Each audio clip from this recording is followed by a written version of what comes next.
Bienvenue dans Histoire de cuisine, le podcast qui remonte le fil du temps pour comprendre comment une simple recette a pu devenir une légende. Aujourd'hui, on parle d'un mystère de printemps. Un plaisir sucré? C'est un objet fragile, parfait, universel. Vous avez deviné? L'œuf. Mais pas n'importe lequel, l'œuf de Pâques bien entendu. Pourquoi cache-t-on des œufs dans le jardin? Pourquoi en France dit-on que ce sont les cloches qui les apportent? Et surtout, pourquoi les mange-t-on en chocolat? Alors si une de ces questions est déjà passée par votre tête, restez avec nous et installez-vous confortablement. Je vous propose de remonter le temps pour comprendre comment un plaisir sucré est devenu la star des célébrations de Pâques.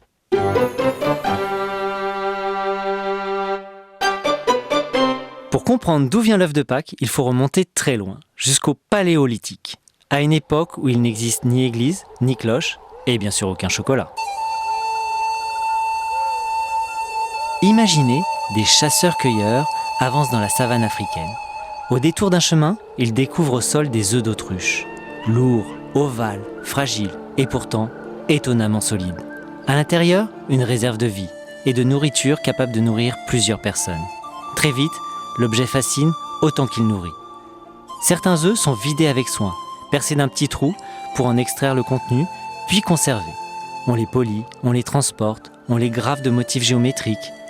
Des archéologues ont retrouvé des coquilles décorées vieilles de 60 000 ans. Oui, vous avez bien entendu, 60 000 ans.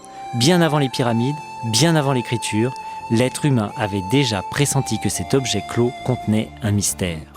Les siècles passent, les civilisations naissent et disparaissent, mais au printemps, une coutume demeure. En Égypte, en Perse ou à Rome, on s'échange des œufs décorés pour célébrer le renouveau de la nature. L'œuf devient l'image de la vie qui renaît après l'hiver. Lorsque le christianisme se déploie dans l'Empire romain, ce symbole ancien reçoit une profondeur nouvelle. À partir du IVe siècle, alors que les fêtes de Pâques s'imposent comme le cœur de l'année liturgique, l'œuf est progressivement associé à la résurrection du Christ. Car Pâques n'est pas d'abord une fête du printemps, c'est l'annonce d'un tombeau trouvé vide. La coquille fermée évoque la pierre scellée devant le sépulcre.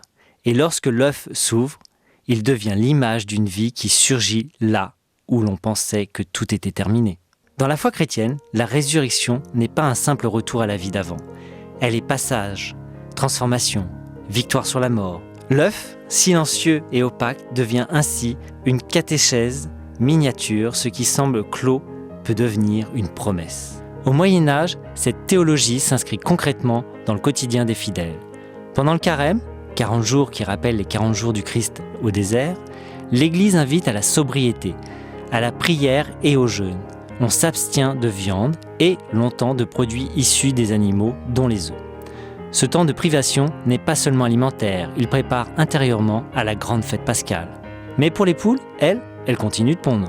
Alors, on conserve les œufs, parfois en grande quantité, jusqu'au matin de Pâques. Lorsque les cloches sonnent à nouveau pour annoncer la résurrection, ces œufs, longtemps mis de côté, réapparaissent sur les tables. On les partage en famille, on les offre aux enfants, on les teint avec des plantes ou on les fait bénir. Ce geste simple devient ainsi le prolongement d'une joie spirituelle. Après le temps du jeûne vient le temps de la fête. Après la passion vient la vie. Lorsque le chocolat arrive en Europe, après la conquête espagnole, l'œuf est déjà profondément enraciné dans la tradition chrétienne. Au XVIIe siècle, le cacao circule dans les cours européennes, mais il se consomme encore en boisson, épaisse et amère. À la cour de Louis XIV, il devient un luxe aristocratique. Il faudra les avancées techniques du XVIIIe puis du XIXe siècle pour que le chocolat puisse être moulé avec précision.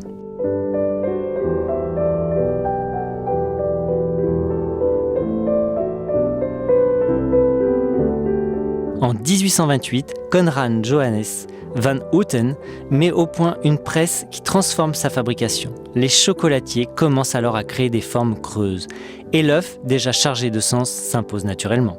Au XIXe siècle apparaissent les premiers véritables œufs en chocolat moulé.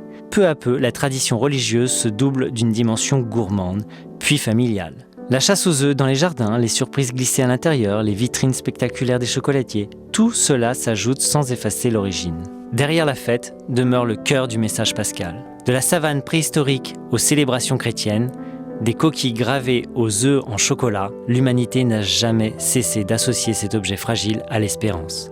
Chaque printemps, lorsque nous offrons un œuf, nous répétons sans toujours le savoir un geste très ancien. Mais pour les chrétiens, il dit plus encore. Il rappelle que la lumière revient et qu'au matin de Pâques, la vie l'a emporté.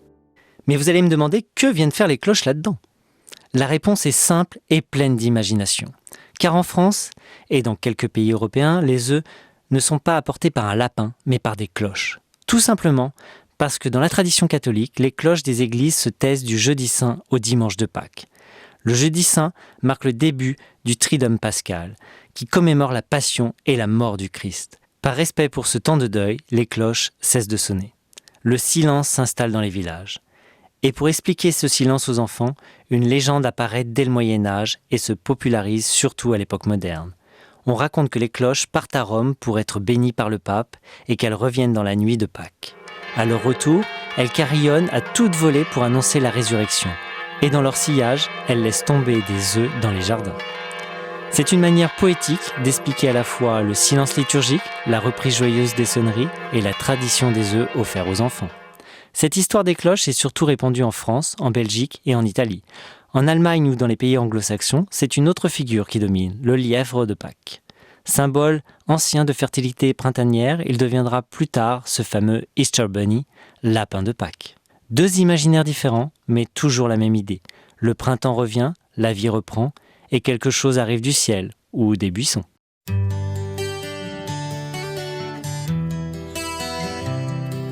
De nos jours, l'œuf de Pâques n'est plus seulement un chocolat moulé. C'est devenu un terrain de jeu pour les chefs pâtissiers. Chaque printemps, les vitrines se transforment en galeries d'art éphémères.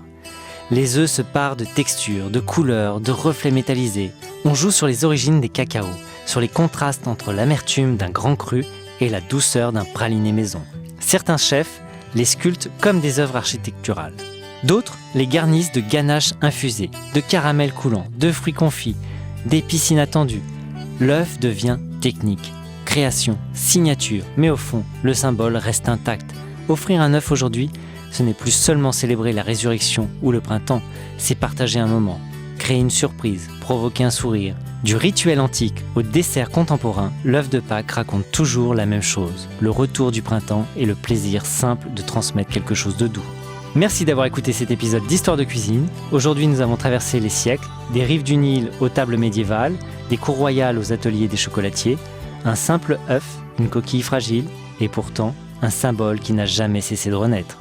Derrière chaque œuf en chocolat, il y a un peu d'antiquité, un peu de théologie, un peu de révolution industrielle et beaucoup d'enfance.